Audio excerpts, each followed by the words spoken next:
नमस्कार दोस्तों, स्वागत है आपका daily one topic by AK YouTube channel पर। हमने प्लेटो के बारे में इससे पहले वाले वीडियो नोट में चर्चा की। प्लेटो के जीवन परिचय से आपको रूबरू करवाया बिल्कुल सरल शब्दों में।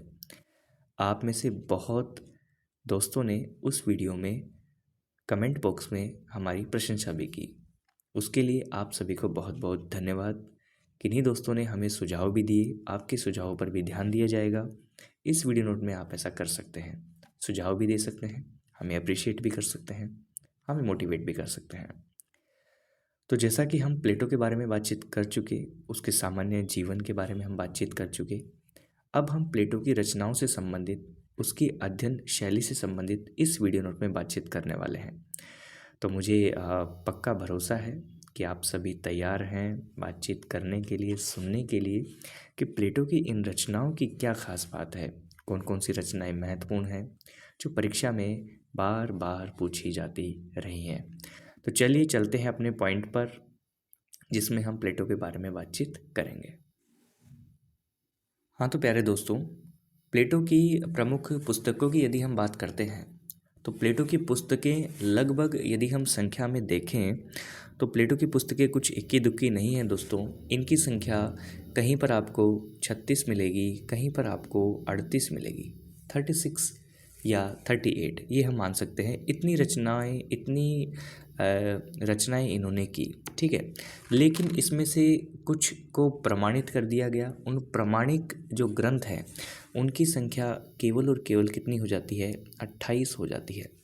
अब उन 28 प्रमाणिक ग्रंथों में से जो ग्रंथ राजनीति विज्ञान विषय के लिए बहुत ही उपयोगी हैं, जो हमारी परीक्षा की दृष्टि से बहुत ही उपयोगी हैं, जिन ग्रंथों में बहुत सारा सार दिया हुआ है, उन ग्रंथों की यहाँ पर चर्चा की जाएगी। तो उनकी संख्या यहाँ पर दे रखी है, हमने 12 दे रखी है। ये कोई संख्या के ऊपर प्रश्न नहीं बनने वाला, ध्यान में रखिएगा। लेकिन यहाँ पर जो जितनी भी पुस्तकें हैं उनमें हमने इसमें रिपब्लिक, क्योंकि आपको रिपब्लिक के बारे में ध्यान होना चाहिए क्योंकि प्लेटो की सबसे महत्वपूर्ण पुस्तक मानी जाती है। Laws, Meno, Crito, Apology, Symposium, Statesman, Sophist, Phaedo, Euthyphro, Gorgias और प्रोटागोरस। दोस्तों, ये जो हमने किताबें यहाँ पे लिख दी हैं, इनको यदि हम देखें तो इन सभी का एक रचना काल है, ठीक है। इनकी जो रचनाएं हुई वो एक निश्चित काल के दौरान रचना हुई, जिसे जिसे समस्त रचनाओं की, प्लेटो की जितनी भी रचनाएं हैं उनको 4 भागों में विभाजित करके देखा जा सकता है। कितने भागों में? 4 भागों में विभाजित करके देखा जा सकता है। इसमें जो पहला वाला पार्ट आएगा, जो फर्स्ट पार्ट आएगा, जिसमें जो रचनाएं जिस पहले वर्ग में आती हैं, उनको कहा गया है कि इसमें सुकरात से संबंधित बातें हैं। किससे बातें हैं? क्योंकि प्लेटो के गुरु का नाम था सुकरात, तो सुकरात से संबंधित कहा जा सकता है पहले ग्रुप की बुक्स को, ठीक है। तो इस पहले ग्रुप में जो किताबें हैं, इस पहले ग्रुप में जो सुकरात से संबंधित धारणा को हमारे सामने रखते हैं, सुकरात के विचारों को अभिव्यक्त करते हैं, उसके अंदर एक तो आपकी है दोस्तों एपोलॉजी, ठीक है, एक है आपकी क्रीटो और एक है आपकी यूथिफ्रो, ठीक है। ये पहले ग्रुप की किताबें हैं जिसके अंदर सुकरात से संबंधित विचारों को दिया गया है, अभिव्यक्त किया गया है। समझ गए? 4 ग्रुप में हम इनको डिवाइड कर देते हैं। दूसरा जो इनका ग्रुप हो जाता है, सेकंड जो ग्रुप की हम बात करते हैं, द्वितीय वर्ग में किस पर ध्यान दिया गया है? इनमें वो रचनाएं आ जाती हैं दोस्तों जिसमें सुकरात के सिद्धांतों से अधिक क्या करता है, प्लेटो अपने सिद्धांतों पर ध्यान दिलवाता है, ठीक है। विशेषकर प्लेटो के विचारों से संबंधित है इस ग्रुप की जो किताब है, ठीक है। इसमें हम कहें तो प्रोटागोरस, सिम्पोजियम जो है, इसको हम ले सकते हैं। तो सेकंड ग्रुप में हम प्रोटागोरस को ले सकते हैं और सिम्पोजियम को ले सकते हैं। इसमें सुकरात के सिद्धांतों से ज़्यादा प्लेटो ने खुद के विचारों सिद्धांतों पर जोर दिया है, ठीक है। प्रोटागोरस का यदि विशेष आपसे पूछ लिया जाता है कि भाई इस किताब के अंतर्गत किस बात की बातचीत की गई है, तो यहाँ पर जो इस वर्ग में ज्ञान को गुण बतलाने वाली बातचीत की गई है।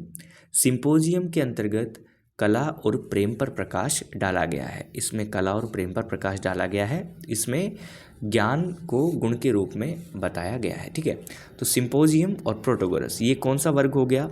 सेकंड वर्ग हो गया। ये सिर्फ और सिर्फ आपके नॉलेज में होनी चाहिए चीज़ें कि इन किताबों को हम किस प्रकार से वर्ग में डिवाइड करके देख सकते हैं कि कहाँ किसकी क्या विशेषताएं सामने आती हैं।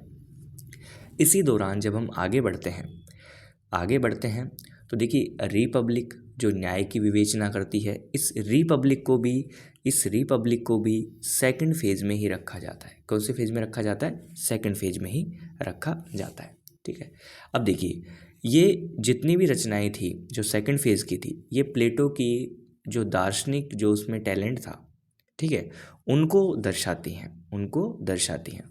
अब इसके बाद में हम बात करते हैं तीसरे वर्ग की, क्योंकि हमने 4 वर्ग में इन पुस्तकों को बांट के देखा है। तो तीसरे वर्ग में हम कहें तो यहाँ पर जो भी पुस्तकें हैं वो एक शैली में लिखी हुई हैं, वो है संवाद शैली। कौन सी शैली है? संवाद शैली में यहाँ पर हम कहें तो व्यक्त किया गया है इसको। संवाद शैली को हम द्वंद्वात्मक पद्धति भी कह सकते हैं, डायलेक्टिक भी कह सकते हैं। ठीक है, तो इसमें जो विशेषता है वो है सोफिस्ट और स्टेट्समैन और सोफिस्ट। ये तीसरे वर्ग की किताबें हैं जिसके अंदर क्या है? संवाद शैली के अंदर, द्वंद्वात्मक पद्धति के अंदर या डायलेक्टिक मेथड के अंदर इनको प्रेजेंट किया गया है। नेक्स्ट है और लास्ट वर्ग है अपना फोर्थ, क्योंकि 4 वर्ग की बात की थी। चौथे वर्ग में दोस्तों प्लेटो की वो पुस्तकें, वो रचनाएं, वो किताबें आती हैं जिनके अंतर्गत आंशिक रूप से तो क्या उन्होंने प्रयोग किया? डायलॉग्स को, डायलेक्टिक को या संवाद शैली को। ठीक है, आंशिक रूप से इन्होंने प्रयोग किया। तो इसमें हम कहें तो कौन सी पुस्तक आ सकती है आपकी? तो लॉज आ सकती है। कौन सी आ सकती है? लॉज आ सकती है। इसकी प्रसिद्ध रचना है। अब आपको ये भी हम जानकारी दे देते हैं कि जो लॉज जो किताब है दोस्तों, ये प्लेटो की अंतिम किताब है। कौन सी किताब है? लॉज अंतिम। आपसे पूछ लिया जाए कि प्लेटो ने अपनी अंतिम कौन सी किताब की रचना की थी, तो द लॉज या लॉज कह लीजिए, ये प्लेटो की अंतिम पुस्तक है। वृद्ध हो रहे थे वो तब उन्होंने लिखी, लेकिन एक खास बात और है, इस पुस्तक का जो प्रकाशन हुआ वो प्लेटो के गुजरने के भी लगभग 1 वर्ष बाद हुआ। 1 वर्ष बाद हुआ। किसका? लॉज का। ठीक है, लॉज का जो प्रकाशन हुआ वो प्लेटो के गुजरने के बाद में किया गया अंतिम पुस्तक है। ठीक है, तो ये आपकी कुछ किताबों से संबंधित यहाँ पर हमने बातचीत की। अब देखिए, कुछ नीचे पॉइंट हैं जिनको हमें देखना चाहिए, समझना चाहिए, ताकि वो परीक्षा में हमारे लिए जो प्रश्न बनेंगे, यदि वो इस प्रकार से बनते हैं, ताकि हम उसके ऊपर अपने विचार मतलब उन प्रश्नों को पहचान सके और हम अपने वहाँ पर आंसर दे सके। तो इस बात का भी हमें पता होना चाहिए। देखिए, प्लेटो किस पुस्तक में दिए राज्य की बात की जा रही है, आदर्श राज्य कहता है। तो देखिए, रिपब्लिक प्लेटो की काफ़ी फेमस किताब है जिसमें वो राज्य के लिए आदर्श राज्य कहता है कि राज्य जो है वो आदर्श राज्य है। रिपब्लिक में ये कहता है। रिपब्लिक जो है ये प्लेटो की मौलिक वस्तु कहा गया है। क्या कहा गया है इसको? रिपब्लिक को प्लेटो की मौलिक वस्तु कहा गया है। ठीक है, तो राज्य को आदर्श राज्य कहा गया रिपब्लिक के अंतर्गत। प्लेटो की रचना है रिपब्लिक। ठीक है, आराम से आप नोट भी कर सकते हैं, कोई दिक्कत नहीं है, कहीं हम भाग के नहीं जा रहे। इस चैनल पर ये वीडियो हमेशा रहेगी, आप फिर से भी देख सकते हैं। प्लेटो किस पुस्तक में दिए राज्य को उप आदर्श राज्य कहता है? तो वो लॉज कहता है। लॉज जो प्लेटो की लास्ट रचना थी, अंतिम रचना थी। देखिए, एक प्रश्न आपका बहुत अच्छा क्लियर हो जाता है यहाँ पर। तो लॉज के अंतर्गत प्लेटो जो राज्य को संबोधित करते हैं वो उप आदर्श राज्य कहकर बताते हैं। ठीक है, उप आदर्श राज्य कहकर बताते हैं। जो मैंने कल वाला वीडियो नोट आपको डाला था, जिसके अंतर्गत हमने डायनोसियस की बात की थी, ठीक है, उसकी घटना के बाद प्लेटो ने ये किताब लिखी थी। और इसमें हम कहें तो इस पुस्तक के 12 भाग थे और कानून के शासन या विधि के शासन पर प्लेटो इसमें जोर देता है लॉज के अंतर्गत। नेक्स्ट पॉइंट देखिए दोस्तों, प्लेटो के द्वारा संविधानों का वर्गीकरण किस पुस्तक में किया गया? तो स्टेट्समैन एक ऐसी किताब है जहाँ पर प्लेटो संविधानों को वर्गीकृत करते हैं, संविधानों का वर्गीकरण इन्होंने किया। प्लेटो के द्वारा संवाद शैली या द्वंद्वात्मक शैली को ग्रहण कहाँ से किया गया? तो सुकरात से किया गया। आपको ऐसा ही प्रश्न कार्ल मार्क्स के लिए भी मिलेगा कि कार्ल मार्क्स ने जो द्वंद्वात्मक जो था कहाँ से लिया? तो वो हीगल से लिया था, है ना। आपको मैंने पहले प्रश्नों में करवा रखा है। लेकिन प्लेटो से संबंधित यदि संवाद शैली और द्वंद्वात्मक शैली का ग्रहण पूछ लिया जाए कहाँ से ग्रहण किया, तो सीधी सी बात है प्लेटो के गुरु सुकरात है और सुकरात से इन्होंने इस शैली को ग्रहण किया और इस शैली में फिर इन्होंने सोफिस्ट और स्टेट्समैन जैसी रचनाओं के बारे में रचनाएं की। ठीक है, तो इस बात को हमें ध्यान में रखना चाहिए। हम देखते हैं कि प्लेटो के बारे में लिखा आता है कि प्लेटो ने एक अध्ययन पद्धति जिसका प्रयोग किया, वो अध्ययन पद्धति कौन सी है? वो कहते हैं कि ये जो अध्ययन पद्धति है वो निगमनात्मक है। कौन सी पद्धति है? निगमनात्मक पद्धति का प्लेटो ने प्रयोग किया। ये हम ज़्यादातर देखते हैं। लेकिन दोस्तों आपको मैं जानकारी के लिए बता दूं कि प्लेटो ने जब जब अपना चिंतन किया, जैसे जैसे उन्होंने रचनाएं की, तो उन्होंने बहुत सी पद्धतियों का प्रयोग किया, जिसमें हमने अभी देखा संवाद शैली या द्वंद्वात्मक शैली का प्रयोग किया, विश्लेषणात्मक, निगमनात्मक, ऐतिहासिक, सभी प्रकार की पद्धतियों का आभास या प्रयोग देखने को मिलता है। प्लेटो ने जो संवाद शैली को अपनाया वो किस लिए अपनाया?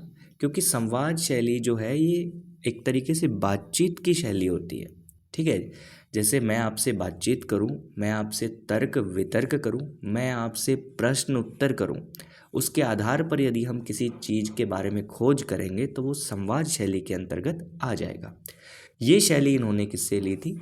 सुकरात से ली थी, क्योंकि सुकरात ने तो अपना पूरा जीवन ही इस शैली में बिता दिया था। सुकरात ने तो अपना पूरा ज्ञान ही संवाद शैली में दिया था। समझ गए आप? सुकरात की कोई रचना नहीं मिलती हमें। सुकरात का जो ज्ञान था वो संवाद शैली में था, बातचीत के माध्यम से किया गया था, प्रश्नोत्तर के माध्यम से किया गया था। प्लेटो ने इस पद्धति को भी प्रयोग किया, सुकरात के ज्ञान को भी प्रयोग किया, सुकरात के गुणों को भी प्रयोग किया और अपने ग्रंथों में इन्हें जगह दी। ठीक है, आप समझ गए? तो यहाँ पर हम कहें और प्लेटो के बारे में देखें, द्वंद्वात्मक पद्धति का प्रयोग ये करते थे, जिसको हम संवाद शैली कहते हैं। प्लेटो ने जब संवाद शैली या द्वंद्वात्मक पद्धति का प्रयोग किया तो काफ़ी विद्वान ऐसे भी आ गए जो आप कोई भी कार्य करेंगे, कुछ आपकी प्रशंसा करेंगे, लेकिन कुछ भीड़ में ऐसे खड़े होंगे जो मुंह चिढ़ाकर आपकी आलोचना भी करने लगेंगे। ठीक है, आप कोई भी कार्य करें, आपको अच्छाइयों के साथ साथ बुराइयां मिलती हैं, ये आप अच्छे से जानते हैं। तो वहाँ पर इस द्वंद्वात्मक पद्धति या संवाद शैली की आलोचना भी की गई। आलोचक ये कहते थे कि इसमें दोस्तों जो प्लेटो है वो उत्तर से ज़्यादा, प्रश्नोत्तर विधि भी कहते हैं, उत्तर से ज़्यादा किस पर जोर देता है दोस्तों? प्रश्नों पर जोर देता है। कौन देता है? प्लेटो। इसलिए उसकी क्या हुआ? आलोचना की गई। जितने प्रश्न किए जाते हैं उतने उत्तर यहाँ पर नहीं मिलते, ऐसा कहते हैं आलोचक। तो इस पद्धति से मस्तिष्क किसी भी चीज़ के लिए एक सही पॉइंट पर नहीं पहुँचता, बल्कि इधर उधर बिखर जाता है, ऐसा ये आलोचक कहते हैं। ठीक है, प्लेटो की जो निगमनात्मक पद्धति है, डिडक्टिव जो मेथड होता है, इसको हम एक सीधी सी भाषा में ये कर दें कि ये जो होता है, मैं यहाँ पे एक छोटा सा डायग्राम बना रहा हूँ, इसका साइज़ देख लीजिए, ये साइज में और ये साइज में। डिडक्टिव मेथड या निगमनात्मक इस प्रकार चलता है, बड़े से छोटे की तरफ, स्थूल से सूक्ष्म की तरफ, स्थूल से सूक्ष्म की तरफ। पहले बड़ी वस्तु का ज्ञान लेंगे, फिर छोटी वस्तु का ज्ञान ग्रहण करेंगे। पहले बड़ी वस्तु का अध्ययन करेंगे, फिर छोटी वस्तु का अध्ययन करेंगे। ये निगमनात्मक अध्ययन पद्धति के अंतर्गत है। इसे डिडक्टिव मेथड कहते हैं इंग्लिश में। ठीक है, इस विधि में क्या होता है कि एक प्रकार के सामान्य सिद्धांत होते हैं, जिनसे कुछ स्पेशल या विशिष्ट निष्कर्ष या परिणाम निकाले जाते हैं।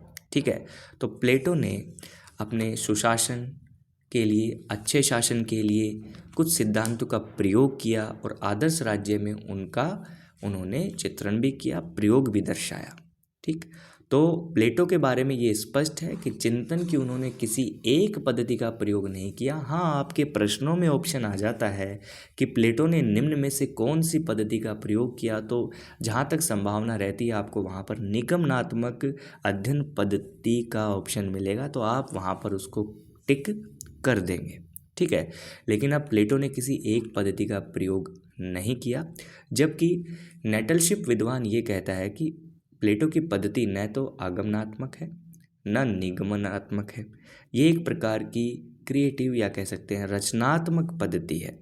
ठीक है, जिसका कार्य जो है वो सिद्धांत तो बनाएगा, साथ में उसको प्रयोग में भी लेकर साथ साथ चलता है। तो रचनात्मक पद्धति का जो शीर्षक दिया प्लेटो के अध्ययन पद्धति के लिए, ये नेटलशिप ने दिया। किसने दिया? नेटलशिप ने दिया। तो दोस्तों, ये प्लेटो की पुस्तक और प्लेटो की अध्ययन पद्धति से संबंधित हमने इस वीडियो नोट में बातचीत की है। आपने अच्छे से सुना होगा, किसी प्रकार की कोई जल्दबाजी नहीं है। डीप पढ़ाइए। इस प्रकार के कमेंट करने से क्या होगा, मैं आपको छोटे छोटे वीडियोस के माध्यम से इतने अच्छे तरीके से पॉइंट्स क्लियर कराता जाऊंगा। प्रश्न इनमें से अटकेंगे, प्रश्न इनमें से उलझेंगे। आपने वीडियो देखा है, कुछ नोट कर लिया अपनी नोटबुक में, तो आप नहीं उलझेंगे।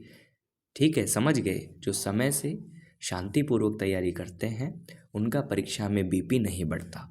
जो यहाँ तक वीडियो सुन रहे हैं, तो बीपी वाला वर्ड यदि आपने सुना है तो एक स्माइली पोस्ट कर दीजिएगा कमेंट में, ताकि मुझे भी लगे कि आप इंटरेस्ट के साथ अध्ययन कर रहे हैं। अपनी जिस भी पुस्तक को आप प्रेफर करते हैं उसे अध्ययन कीजिए। मेरे ये चीज़ें मैं शुरू से कहता आया हूँ, आपके लिए एक लाभदायक चीज़ें हैं। ऐसा मत कीजिए कि सर आप पढ़ाएंगे इसमें से ही आएगा क्या। अरे ऐसा तो कोई भी नहीं पढ़ाने वाला आज के दिन। राजनीति विज्ञान का जब पेपर छप के आता है दोस्तों, तो अच्छे अच्छे शिक्षकों के छक्के छूट जाते हैं। ठीक है, तो इस प्रकार मैं आपको बता रहा हूँ, जिस प्रकार से मैं आपको पढ़ाने की कोशिश कर रहा हूँ, बताने की कोशिश कर रहा हूँ, ये कोशिश कामयाब होगी ऐसा विश्वास रखता हूँ मैं, और आपको भी रखना चाहिए। इस वीडियो नोट में इतना ही। अपने विचार कमेंट बॉक्स में ज़रूर डालिएगा। वीडियो को ज़्यादा से ज़्यादा शेयर कीजिएगा। सब्सक्राइब नहीं किया है तो सब्सक्राइब करके बेल आइकन प्रेस ज़रूर कर लीजिएगा। Thank you so much.